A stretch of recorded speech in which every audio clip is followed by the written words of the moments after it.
जय हिंद। कल हम लोग कहाँ तक पढ़े थे? संख्या पद्धति स्टार्ट किए थे। संख्या पद्धति में हम लोग प्राकृत संख्या, नेचुरल नंबर, पूर्ण संख्या और पूर्णांक इतना सब पढ़ चुके थे। आज हम लोग देखते हैं परिमेय संख्या क्या होता है। परिमेय संख्या,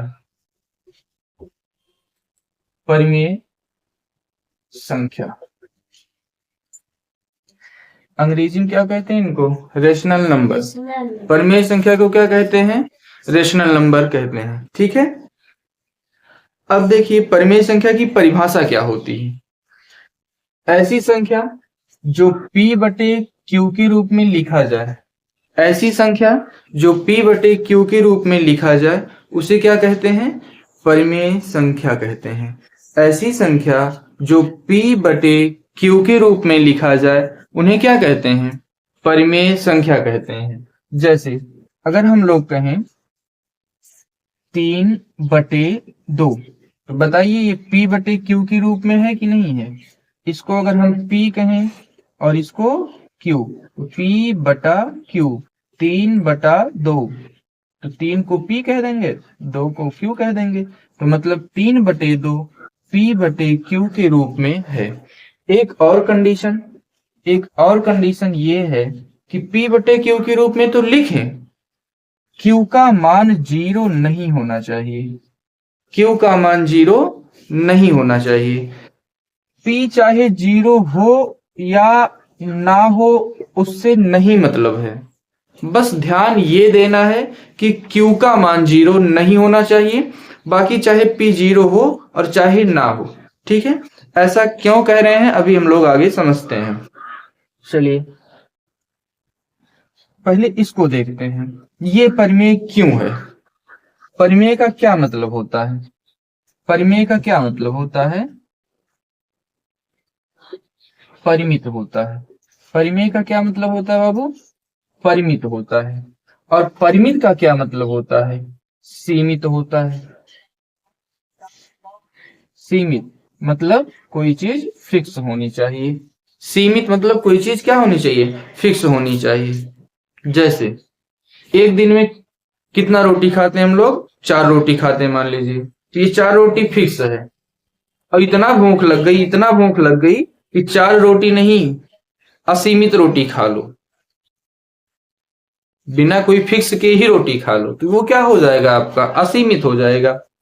हम लोग जैसे कोई दूरी तय करते हैं, घर से निकल जाते हैं, घर से निकलते हैं तो स्कूल तक जाते हैं, ये भी दूरी क्या होती है? हमारी फिक्स होती है। एक घर से निकल करके स्कूल तक जाएंगे, ये भी दूरी हमारी फिक्स है। और घर से निकल के पता नहीं कहां चले जाए, ये फिक्स नहीं है। ठीक है, तो फिक्स का मतलब क्या? सीमित होना चाहिए। तो चलो हम लोग 3/2 को सॉल्व करते हैं। 3/2 को अगर हम लोग सॉल्व करेंगे, कि 3/2 का मतलब क्या है? मतलब ये है कि 2 से 3 में भाग दे दीजिए। 3/2 का मतलब क्या है? 2 से 3 में भाग दे देना है। चलिए भाग करते हैं। क्या ये भाग देने की प्रक्रिया सीमित है? अगर सीमित है तो परिमित है, अगर सीमित है तो परिमित है, और अगर परिमित है तो परिमेय संख्या है। ठीक है, अगर सीमित है तो परिमित है। क्या सीमित है? भाग देने की प्रक्रिया। ठीक, चलिए भाग देते हैं। 2 1 2, फिर माइनस करते हैं, 3 में से 2 गया 1। फिर नियम क्या है कि दशमलव लगाते हैं, यहाँ पे 0 बढ़ाते हैं, फिर 2 से पहाड़ा ले जाएंगे, 2 से टेबल, तो 2 पंचे 10, फिर माइनस करने का नियम, 10 में से 10 गया 0, खत्म हो गया। अब भाग जाएगा? नहीं जाएगा। अब भाग नहीं जाएगा। इसका मतलब ये चीज फिक्स है कि बस 2 से अगर 3 में पहाड़ा जाएगा, 2 से अगर 3 में भाग देंगे तो फिक्स है कि 1.5 ही आएगा, इसके आगे भाग नहीं जा सकता है। ठीक है, तो ये चीज फिक्स हो गया। सीमित हो गया, अगर सीमित हो गया तो परिमित हो गया, परिमित हो गया तो परिमेय संख्या हो गई। इसीलिए 3/2 परिमेय संख्या है। समझ में आ गया? अच्छा, पहला कंडीशन तो मान लीजिए समझ में आ गया। ये दूसरा कंडीशन क्या है, Q का मान 0 नहीं होना चाहिए। Q का मान क्या हो, 0 नहीं होना चाहिए। P बराबर 0 हो सकता है या ना भी हो सकता है, ये दोनों बात ध्यान में रखिएगा। Q का मान 0 नहीं होना चाहिए। क्यों नहीं होना चाहिए वो भी देख लेते हैं। हमने ये बताया कि परिमेय का मतलब क्या है बाबू, परिमित। अब परिमित का मतलब सीमित, मतलब कोई चीज फिक्स होनी चाहिए। तो चलिए इस 3/2 के प्लेस पे 3/0 लिखते हैं। 3/2 के प्लेस पे क्या लिखते हैं भैया, 3/0 लिखते हैं। हमने Q का मान 0 कर दिया, ठीक, Q का मान 0 कर दिया। अब देखते हैं कि ये मान परिमित होता है कि नहीं होता है।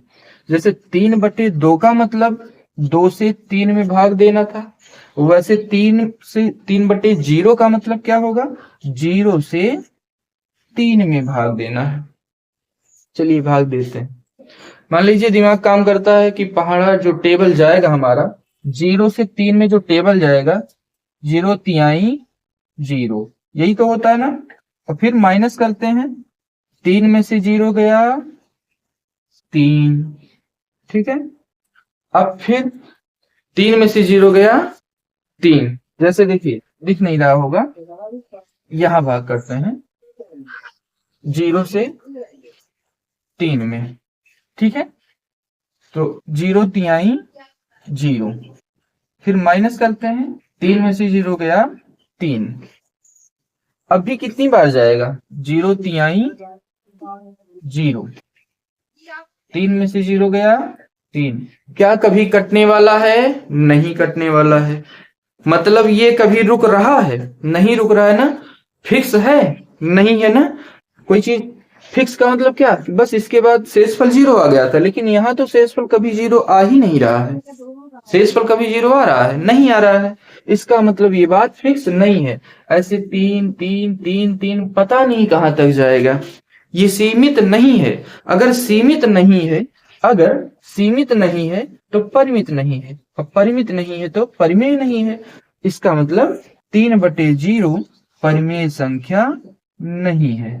3/0 क्या है, परिमेय संख्या नहीं है। इसीलिए बताया गया है कि Q का मान, इसीलिए बताया गया है कि Q का मान 0 नहीं होना चाहिए।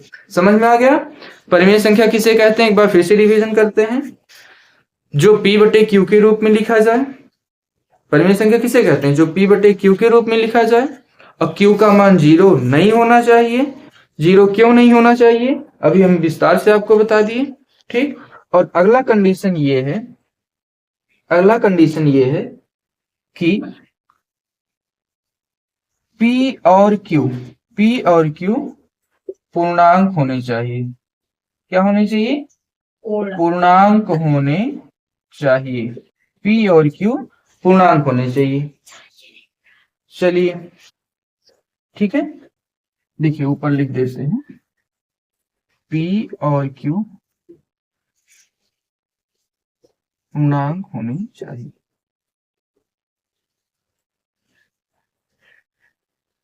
ठीक है।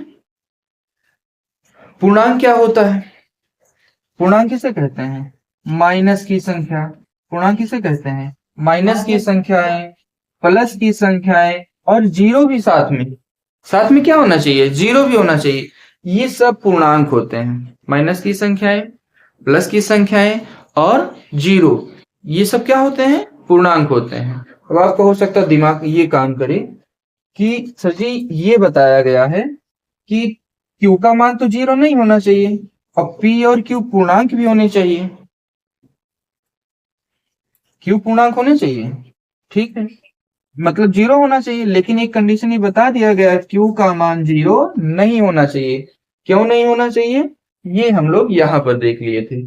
ठीक है, तो परिमेय संख्या के 3 कंडीशन क्या क्या बताए गए, P/Q के रूप में लिखना है, P/Q के रूप में लिखा जा सके, P और Q पूर्णांक होने चाहिए, और Q का मान 0 नहीं होना चाहिए। P चाहे 0 हो या ना हो, उससे कोई फर्क नहीं पड़ता। ठीक ना। तो परिमेय संख्या आशा करते हैं आप सभी को अच्छे से समझ में आ गया होगा। धन्यवाद।